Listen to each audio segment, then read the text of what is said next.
तो सनातन हमेशा प्रेम का एक संदेश देता है। आप मानव बनिए, मनुष्य बनिए, नहीं तो ऐसे मनुष्य में पशु में अंतर क्या रह जाएगा फिर। हमारा सुख हजारों के लिए दुख पैदा कर रहा है तो ऐसा सुख किसी काम का नहीं है। तो ये कौन सिखाता है? धर्म सिखाता है। श्रद्धा भावना से आए और क्या जानना है, किस चीज के प्रति आप श्रद्धावान है, वो चीज आपको यहाँ प्राप्त होगी।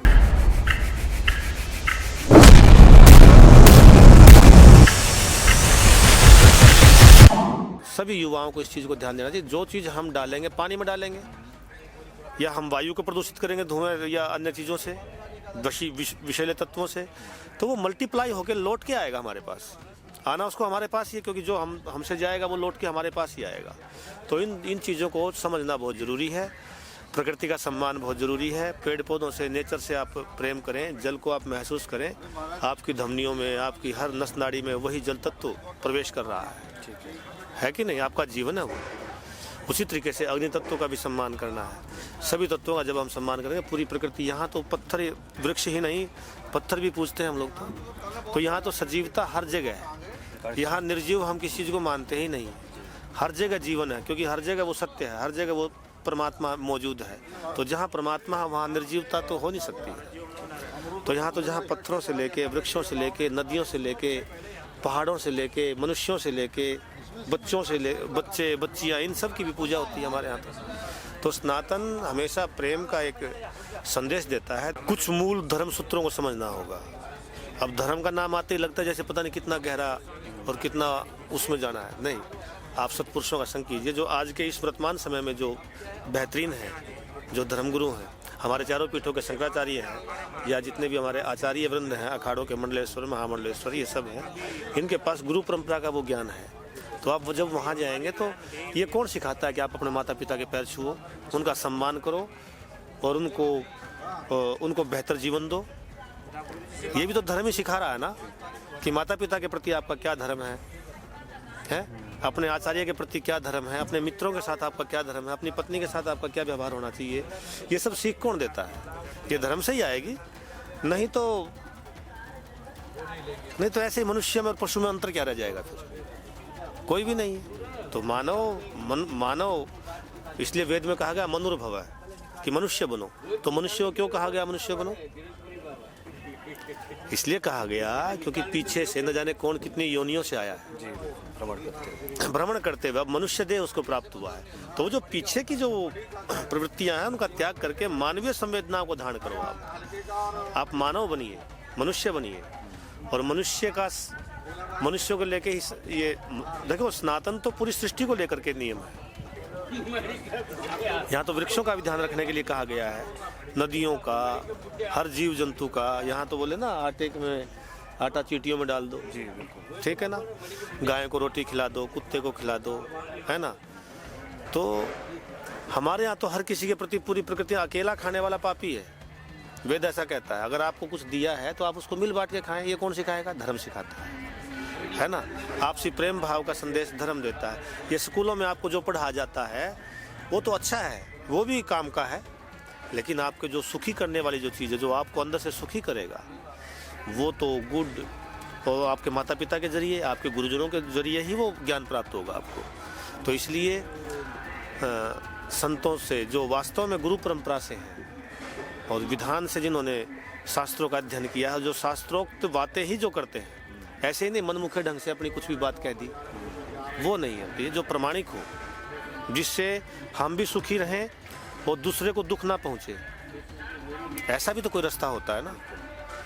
ये थोड़ा नहीं है कि हमारा सुख हजारों के लिए दुख पैदा कर रहा है तो ऐसा सुख किसी काम का नहीं है। तो ये कौन सिखाता है? धर्म सिखाता है। ये हमारे शास्त्र ही हमारा मार्गदर्शन करते हैं। तो हवन आदि करो। कुछ ऐसी औषधियाँ हैं, घृत आदि ऐसे हैं जिसमें 1 चम्मच घी जैसे 1 चम्मच में, लेकिन जैसे ही हम अग्नि में डाल देते हैं उसको, कितने वायुमंडल में फैल करके ऑक्सीजन की वृद्धि करता है वो, कितने ज़्यादा वातावरण में। यहाँ तो 1 चम्मच में ही था वो, लेकिन 1 चम्मच ने कितने वातावरण में फैल गया। क्योंकि जो जितना सूक्ष्म हो जाएगा उतना ही विस्तार हो जाएगा उसका।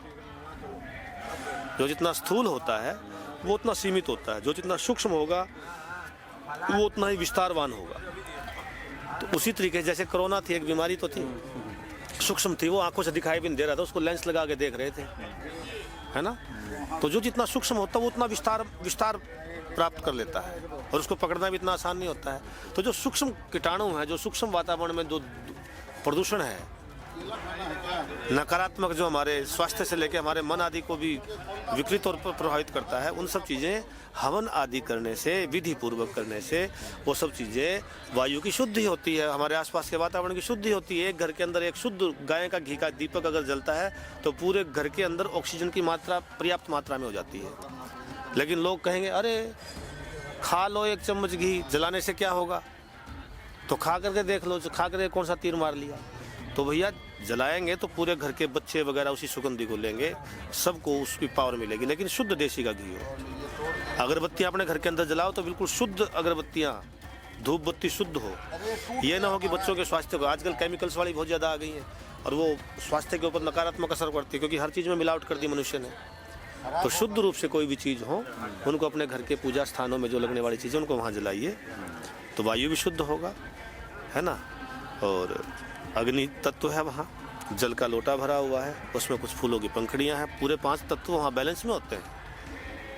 हम हर तत्व के प्रति वहाँ अपना आदर भाव और सम्मान व्यक्त करते हैं। इससे पूरी प्रकृति हम पे खुश होती है, और परमात्मा की शक्ति जब खुश होती है तो मनुष्य सुखी होता है।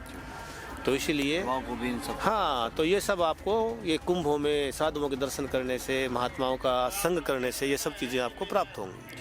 उन सब चीज़ों का नया ज्ञान प्राप्त होगा। हमारी युवा पीढ़ी में प्रतिभा की कोई कमी नहीं है, लेकिन मार्गदर्शन कौन करे? गुरु करेंगे, संत करेंगे। आज हमारी शिक्षा से तो उनको दूर कर दिया सरकार ने। अब तो वो शिक्षा पढ़ाई जा रही है कि मजदूर की तरह भाई हमारा लड़का अच्छे से अच्छा नौकर बने। ज़्यादा से ज़्यादा माँ बाप क्या चाह रहे हैं? मालिक बनाने वाली शिक्षा तो कोई है नहीं कहीं, गुलाम। अच्छे से अच्छा नौकर बने, बस बढ़िया से बढ़िया नौकरी प्राप्त हो जाए इसको, है ना। यही होती है ना उद्देश्य।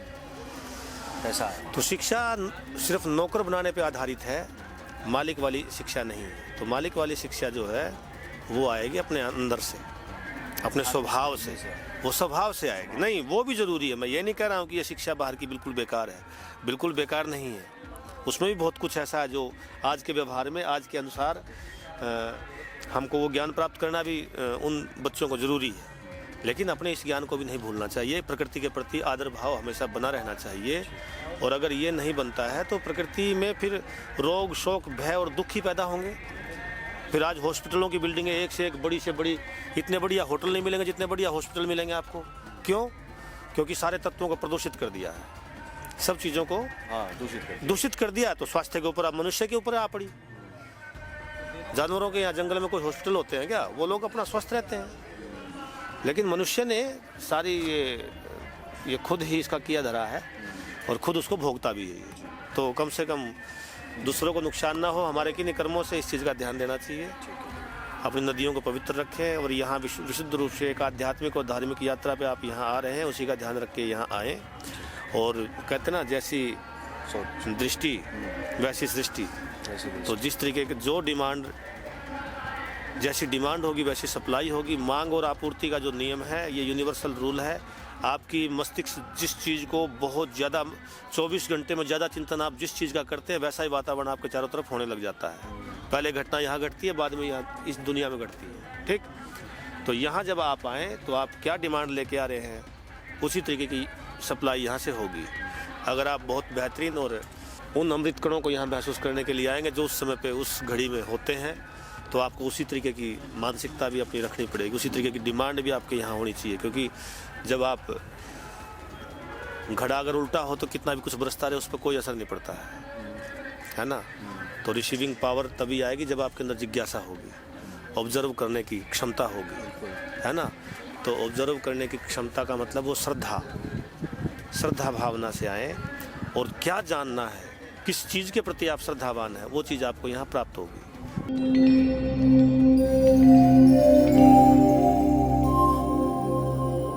टीवी द्वापरा, संभवामि युगे युगे। अगर ये प्रोग्राम आपको अच्छी लगी तो लाइक, शेयर और कमेंट करें। टीवी द्वापरा के प्रोग्राम्स को हमेशा देखने के लिए सब्सक्राइब करें, बेल आइकॉन दबाएं।